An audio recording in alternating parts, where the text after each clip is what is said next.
You are about to cross into a world where fear is real.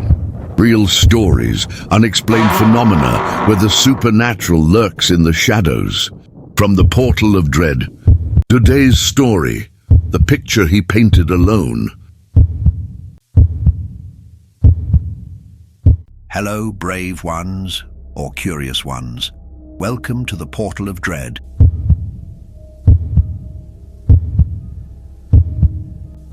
Where your fears are given a voice, and each story could be your last before the lights go out. If this is your first venture into our shadowy halls, sign up and ring the bell, because some doors, once opened, never truly close in the mind. Tonight, we unearth a tale of art, obsession, and a horror that paints itself with the purest despair. The story of a canvas that didn't just see, but rewrote reality. I'd always been a collector of the peculiar, a seeker of relics with untold histories, whispers of troubled pasts. My own attempts at painting were anemic. They lacked the raw, visceral quality, the dark soul I secretly admired. Perhaps it was a lack of talent, or maybe, as one critic cruelly noted, a failure to have truly stared into the abyss. That autumn, drowning in a creative block that had stretched for months, I decided I needed a catalyst, something to shake me from my apathy. That's when a yellowed flyer, practically crumbling to the touch, found its way to me, as if guided by an unseen hand. It announced, auction of forgotten artifacts, items salvaged from decommissioned asylums, fire-gutted sanatoriums, and condemned children's homes. Forbidden art, cursed inheritances. The invitation was irresistible, a promise of finding the extraordinary amidst the decrepit. The auction took place in an old manor, in a forgotten corner of upstate New York, a place that time and good sense seemed to have abandoned. The structure groaned under the weight of its own decay. The air was a putrid mix of mildew, rotting wood, and a subtle, almost imperceptible metallic tang, vaguely reminiscent of dried blood. The lights, few and dim, flickered erratically, casting dancing shadows that transformed mundane objects into grotesque apparitions. Dolls with empty sockets seemed to track every movement. Tarnished mirrors reflected sickly distortions. Grimoires bound in unfamiliar leather displayed scripts that turned the stomach. And then, set apart in a corner, draped with a heavy black velvet cloth, I saw it. Or rather, I felt its presence even before it was unveiled. The auctioneer, a gaunt man with eyes that looked as if they'd witnessed too many horrors, pulled the fabric away with a theatrical flourish. A collective gasp, almost a choke of discomfort, rippled through the poorly lit room. It was a blank canvas, spotless. Yet there was a tension to it, a depth in that emptiness that belied its apparent simplicity. The frame, dark and heavy wood, was carved with symbols I didn't recognize but which evoked a sense of ancient, profane ritual. This peculiar specimen, the auctioneer began, his voice a hoarse rasp, was recovered from the ruins of the Blackwood Asylum for Children, demolished in the 80s after regrettable incidents, found walled up, as if someone wished to seal its existence. No one knows who painted it or what. They say it always returns no matter how many times they try to dispose of it. The previous owners, well, let's just say their stories ended abruptly. A heavy silence settled. No one dared to bid. The canvas's emptiness seemed to suck the very light from the room. But I felt a morbid pull. That blank canvas wasn't empty, it was expectant, as if it called to me, promising to fill the void in my own art, my own soul. I raised my hand, the gesture almost involuntary. I won it for a pittance. As I collected the piece, an auction house employee, an old man with a face etched with worry, gripped my arm. His eyes, bloodshot and pleading, met mine. "Be careful, son," he hissed, his breath smelling of dust and fear. "If it starts painting on its own, don't look back. Ever. Look back." I laughed, a nervous sound that felt false even to me. Macabre marketing, I thought, trying to convince myself. Arriving at my studio, I unwrapped the painting with a mix of excitement and apprehension. I hung it on the main wall, where the moonlight often streamed in. The silence of the room, once my refuge, became thick, charged. The blank canvas dominated the space, a vacuum that seemed to watch, to judge. I sat before it, waiting, not knowing for what exactly, and I swear to all that's holy and unholy, even there, static and void, the painting seemed to thrum, a subtle vibration, like a dormant heart beneath the surface. I woke with a start, the clock glowing 3:07 a.m. No noise, no specific nightmare I could recall. It was a pressure in the air, a palpable sensation of being watched. The studio was shrouded in gloom, but my eyes were immediately drawn to the painting, and it was then that my blood ran cold. It was no longer blank. In the center of the canvas, a shapeless stain, a crude smudge, like the first hesitant stroke of an unsure artist. But the color was unmistakable. A dark red, almost black at the edges, that even in the faint moonlight had the wet, sticky sheen of blood. It looked fresh, alive. A single drop oozed slowly down the canvas like a crimson tear. I leapt up, my heart hammering against my ribs. I flipped on the light, the sudden brightness almost painful. I approached, trembling. With a fingertip, I touched the substance. It was thick, viscous. The acrid smell of rust and something else, something vaguely organic, assailed my nostrils. It wasn't paint, definitely not paint. I searched the studio in a panic. Brushes, clean, dry, tubes of paint, sealed, untouched. Windows, locked. The door, locked from the inside. I was alone, utterly alone. I stood there, paralyzed, staring at the stained canvas, and I had the terrible certainty that it was staring back. What in God's name had I brought into my home? The following night, morbid curiosity overcame fear. I set up a makeshift bed on the studio couch. I wouldn't close my eyes. I had to witness it. Around 2:47 a.m., a low, almost inaudible sound jolted me from a tense doze. A subtle creak, like old wood contracting. But it came from the painting, followed by a soft pop, as if the canvas itself were adjusting, breathing. I switched on my phone's flashlight, the trembling beam cutting through the darkness. The painting had progressed. The stain now took form. A long, dark corridor with grimy, cracked tiles covering the walls. In the distance, a half-open door beckoning towards an even deeper blackness. And in the center of the perspective, a small, childlike figure, its back to me, seeming to contemplate that sinister passage. The atmosphere of the painting was oppressive, heavy with an ancient sorrow and a palpable fear. I tried to clean it. Water, soap, increasingly strong solvents. The stain, the painting, wouldn't budge. It was as if the image were embedded in the deepest fibers of the canvas, a tattoo on the fabric's soul. I scraped at it with a palette knife, frustration turning to desperation. Nothing. It was like trying to erase a memory seared with a branding iron. In the days that followed, each pre-dawn hour, the scene on the canvas grew more detailed, more horrifying. Rows of rusted iron beds appeared in the painted corridor. Broken toys, a doll missing an eye, a wooden horse with its head lolling, littered the floor. Small, ghostly hands seemed to press against unseen, grimy window panes, invisible in the painting, but felt. And always in the background, almost blending into the shadows, a tall, hooded figure, motionless, observing the spectral children. Its back turned, always its back. I began to document it. Photographs, sketches, frantic notes. My sanity frayed with each new detail the painting birthed. The smell of rust and mildew now seemed to permanently permeate the studio. I barely slept, barely ate. I was obsessed, imprisoned by the accursed canvas. It took me a while to accept what my eyes were seeing, what my mind refused to process. Perhaps it was fear, or a desperate attempt at self-preservation. But one particularly frigid night, as I watched the red paint ooze and form another macabre detail, a chill of recognition, so cold it stole my breath, shot down my spine. I knew that hallway. It wasn't some generic horror scene conjured by a disturbed artist. It was real. It was the hallway of my own house. Even with the dark distortions, the impossible angles, the details were unmistakable. The specific pattern of the tiles near the bathroom door, the small crack in the antique hallway mirror I always meant to fix, even the faded rug I inherited from my grandmother. It was all there, painted with a sickening precision, bathed in that sinister light and that blood-like color. The painting wasn't just depicting scenes from a haunted orphanage. It was invading my reality, my sanctuary. It was painting my home.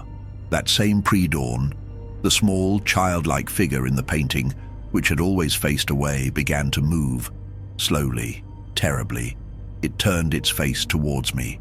Its face was blurred, like a shaken photograph, its features indistinct. But the eyes, even without definite form, I felt their gaze lock onto mine.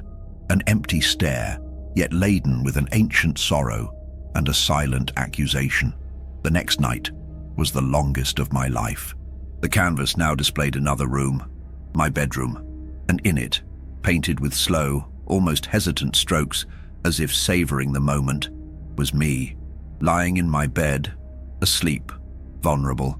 The fidelity was terrifying, the way my arm hung off the side of the bed, the specific fold in the comforter. The painting watched me sleep, and then painted itself. Panic engulfed me. It was a profound, intimate violation. I covered the painting with the thickest blanket I could find. I locked the studio door, shoved a dresser against it. But around 3 in the morning, the sounds began. Soft, insistent scratching, coming from inside the room, like fingernails on wood, like something desperate to get out. The hallway light started to flicker. The smell of fresh paint and rust, now more intense, nauseating, seeped under the door. With trembling hands, I unlocked and opened the door. The blanket lay on the floor, like a discarded skin. And the painting. Ah, the painting. It showed a new scene. The living room, exactly as it was at that instant, with the studio door open, and me, standing in the threshold, staring in horror at the canvas. And behind my painted figure, a shadow, tall, hooded, the same figure that haunted the children in the orphanage. I spun around, my heart in my throat. Nothing. The room was empty. But the sensation of a frigid presence lingered, a weight on my shoulders, an inaudible whisper brushing my ear, the chill on the back of my neck that wouldn't leave. I spent the next day in a frenzy of research. The Blackwood Asylum for Children. I had to know. I found old newspaper clippings, digitized fragmented reports, a devastating fire in 1987, dozens of children missing, presumed dead, though many bodies were never found, an entire wing of the building that, according to witnesses at the time, simply collapsed inexplicably, even before the flames reached it, and vague, almost superstitious mentions of a painting that showed what shouldn't be seen, that captured souls, that foretold the tragedy. The painting was alive. It remembered. It saw. And worst of all, I began to suspect it wasn't just recording the past or the present. It was painting the future. The next morning, the painting had changed drastically. It was no longer a room in the house. It was the studio, the very one I stood in. And there were no shadows, no children, just me, slumped on the floor. My eyes gouged out, replaced by dark, empty sockets, my face smeared with that terrible red, and above my painted body, hanging on the wall, the same painting, blank again, as if the cycle was complete, ready to begin anew. It was a warning, a prophecy, my death sentence. Sleep became an enemy. Closing my eyes was to risk waking, to find my demise painted in greater detail. I set up cameras. The recordings invariably froze at 2:47 a.m., and when they resumed minutes later, the painting was updated, the new horrifying scene complete, as if time itself paused just for the macabre artist to do its work. On one of those torturous, wakeful nights, I heard crying. A child's cry, low, raspy, coming from within the studio. Impossible. I lived alone, but the sound was undeniable. Hesitantly, I opened the door. The painting was different. The painted child, now facing forward, had its mouth grotesquely sewn shut, and its eyes were black, empty holes. But in its small hands, it held a paintbrush stained red, and behind it, a damp stone wall with a rotting wooden door. It was my basement, a place I'd always instinctively avoided. Ever since I moved in, I'd felt an inexplicable revulsion emanating from it. The door was secured with thick, rusted chains, as if the previous owner had tried to seal something terrible within. I'd never questioned it, until now. The painting pointed there, and I knew with a cold certainty that I had to find out what was in that basement before it painted my definitive end. I descended the creaking stairs, flashlight trembling in my hand. Each step felt like a warning. The basement door was sealed with 3 ancient padlocks. It took me nearly an hour to break them, the sound of metal snapping echoing like sacrilege. When I finally pushed the heavy door inward, a stench hit me like a fist. Mildew, rot, damp earth, and that same metallic odor, now unbearably strong. The flashlight beam danced, revealing a small, claustrophobic space. The stone walls were covered in childish scribbles made with charcoal or something dark. Hallways, shadows, children with empty eyes. And the painting. Always the painting, present in every crude drawing.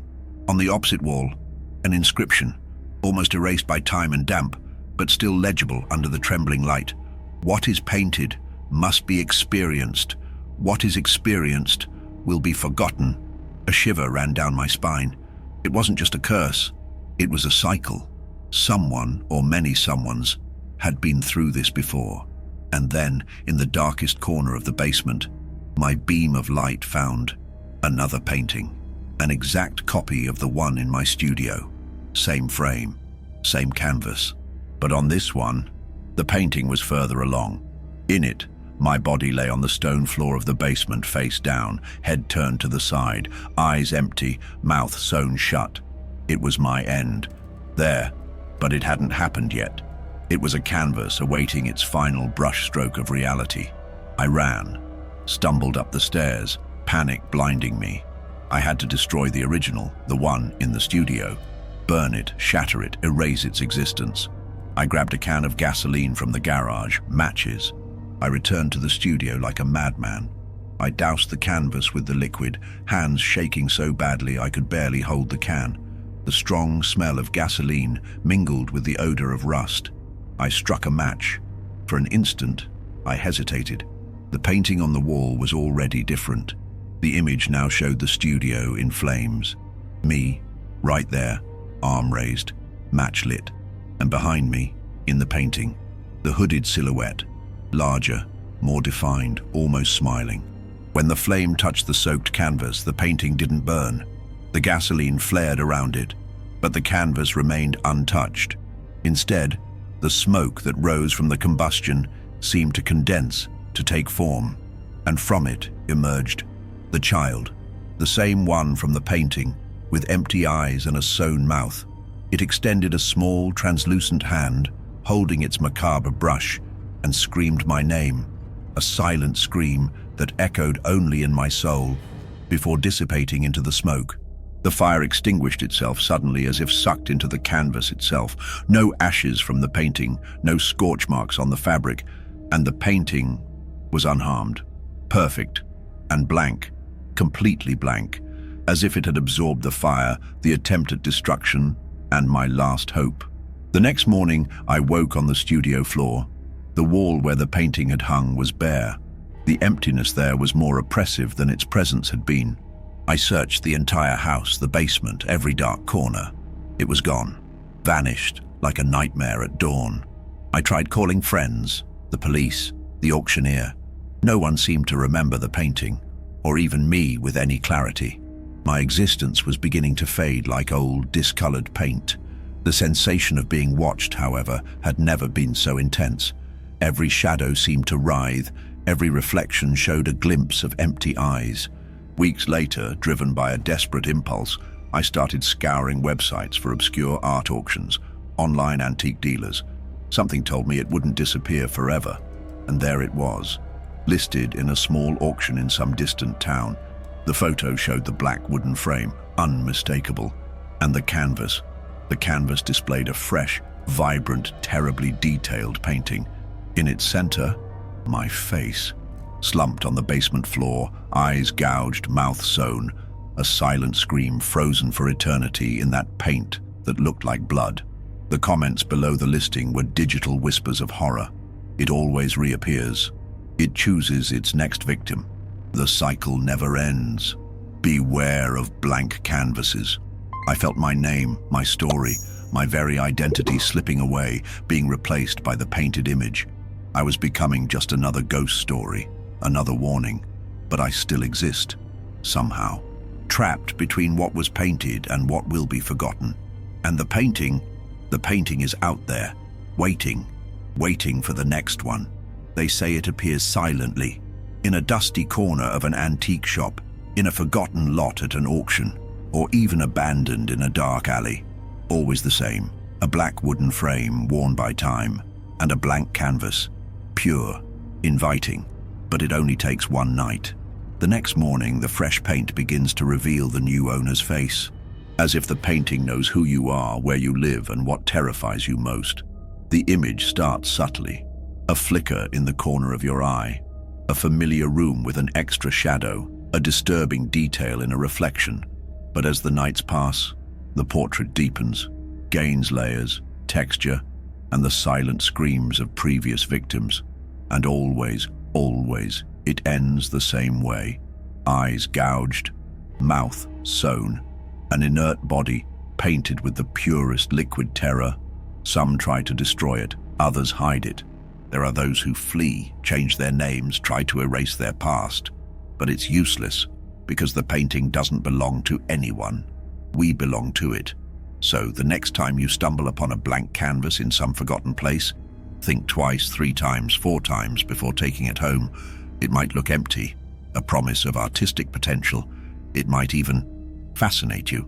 But look closely, very closely. Perhaps in the texture of the still wet paint, almost imperceptible, you'll see the beginning of something. A shadow, a house that looks strangely familiar. Or worse, the outline of your own face beginning to be painted, and you'll ask yourself, who's holding the brush? This has been the Midnight Archive. If this story unsettled your nerves, if you felt the chill of the unknown, subscribe to our channel and activate notifications. You never know when the next nightmare will come knocking at your door. And if you have a story, a tale that haunts your nights, send it to us. Who knows? Maybe your experience will become the next story to echo through these dark corridors. Remember, in the portal of dread, fear is always welcome, and the darkness has many stories to tell. Until next time, if there is a next time for you,